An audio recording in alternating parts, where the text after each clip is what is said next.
XDG has had enough of EGF. It's down. That's all they need.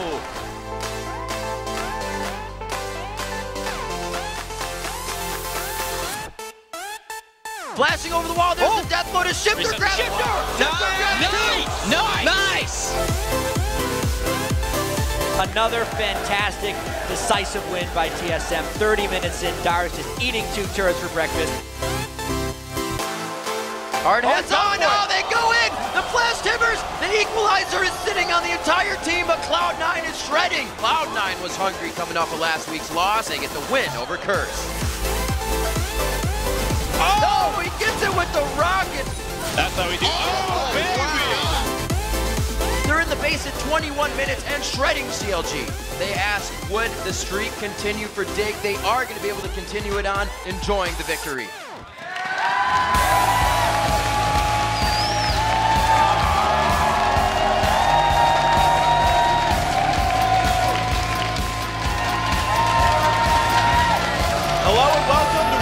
The North American League of Legends Championship Series Spring Split. We're coming to you live in front of this amazing studio audience here in Los Angeles, California.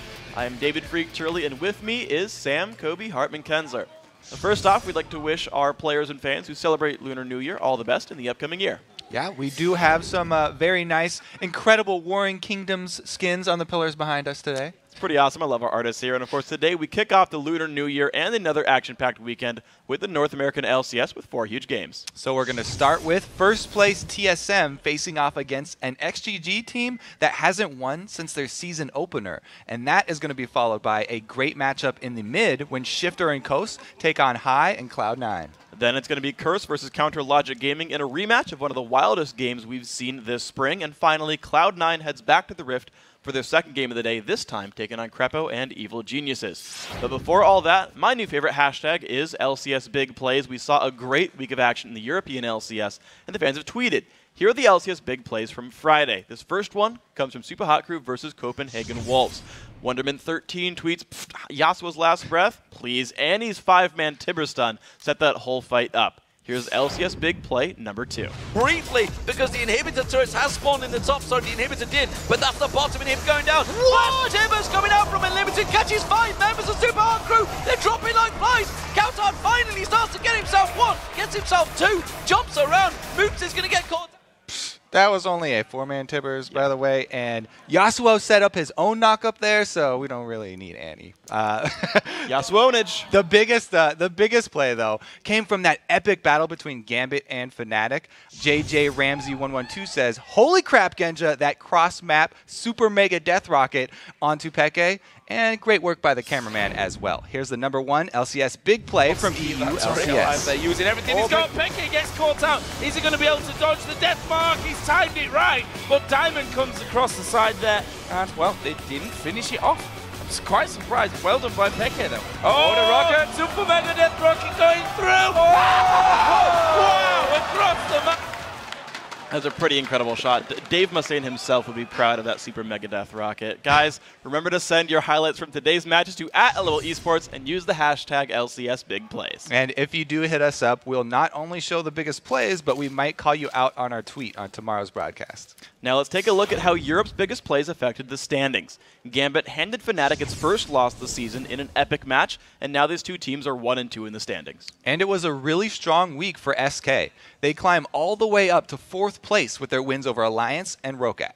Then their AD, it was really in part due to their AD carry, Candy Panda. Yeah. He went beast mode for SK, and he was rewarded with that Week 3 MVP for his performance. So now let's send it over to Riv and Jat to get us prepped for today's showdowns. Thank you very much, Freak. I am indeed Rivington Bizland III, and making up the other half of this broadcast duo lane is Joshua Jat Leesman. How you doing today, Riv? I'm doing pretty well. I'm doing absolutely fantastic. Let's get the duo lane started. We have to talk about Dignitas. They are one of the hottest teams right now in the league, having won 5 straight games after starting 0-2. This is, however, a bye week for them. And it's strange. For last week when we were looking at Dignitas, you'd think that sometimes when they get on a hot streak, it's like 1 or 2 players. Yeah. But 3 of the top 5 OP players we had at the end of the week were from Dignitas. They do have to, however, worry about cooling off a bit because they're on a bye this week, so we won't get to see them. And that bye we're talking about means a heavy 3-game workload on the shoulders of both Cloud9 and CounterLogic Gaming. And to start with CLG, Coach Monte Cristo is back for the month. He's returned from casting OGN in Korea and is ready to turn around his team's fortune after a rough start in the spring split. Yeah, so Monty's finally coaching CLG in person today, something he hasn't been able to do so far this season. He's been coaching long distance, but ever since CLG has added Monte Cristo as a coach, they haven't shown that improvement in the win column, so maybe having him here for an extended period of time will help him out. And with CLG, the only constant is change. And now there's more. Hotshot GG has hung up his mouse again, and Chouster is going to be taking his place in the mid lane. Yeah, pretty big news here. Another role swap for CLG. Chouster's an experienced player, though. He was with CLG the entire 2013 season. He played jungle and support, so now he gets to try out mid lane. And we'll have time to get back to all that. Chouster and CLG aren't the only team with 3 games this weekend. Cloud9 plays twice today, and then in Sunday's finale, a potential first-place showdown against Team Solo Mid and the 2-time MVP Bjergsen. Yeah, we can't say enough about Bjergsen. He has developed some really great synergy with Odd One, who has been helping him get ahead early. And also, the Odd One is also showing that he is a fully capable jungler, one of the best junglers in North America. He can compete with those young guns. A lot of people don't realize there's 2 jungle subs on TSM behind the Odd One. I can't wait to see his matchup against Meteos this A little weekend. bit of motivation there. And finally, we need to hit on the patch update. Last week, Yasuo was banned. Now he's back, and we'll see if the Unforgiven makes an appearance in today's matches. So now let's take a look at the standings heading into today's games. In first place, it's Team Solo Mid with 5 wins and 1 loss. Hot on their tail is Cloud9 in second place, although they're the same in the win column, or the loss column, while Dignitas is actually guaranteed to have an undefeated week this week because they don't play. And in fourth, it's Curse with 3 wins and 3 losses. It's a 3-way tie for 5th between Coast, CLG, and Evil Geniuses. And finally, there's XDG, the Summer Split's 3rd-place team, who's actually struggling to find their game so far in the spring.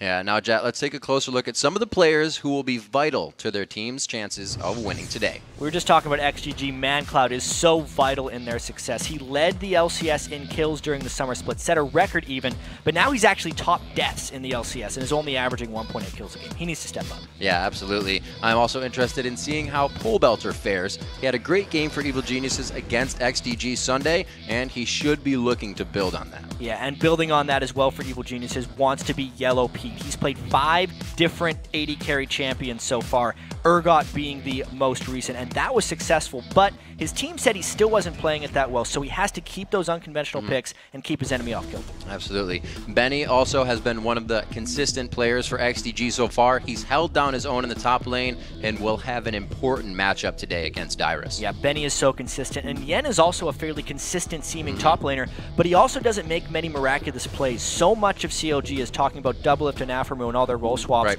It's really Yen who should be the one stepping up here. He made the role swap, needs to make an impact. All right, and now it is a chance for you to hit us up with the players you'll be watching today. Jump on Twitter and let us know who's the most underrated player in the NA LCS and why. Yes, send your answers to @LOL Esports and be sure to use the hashtag LCS because we'll read the best responses later in the broadcast.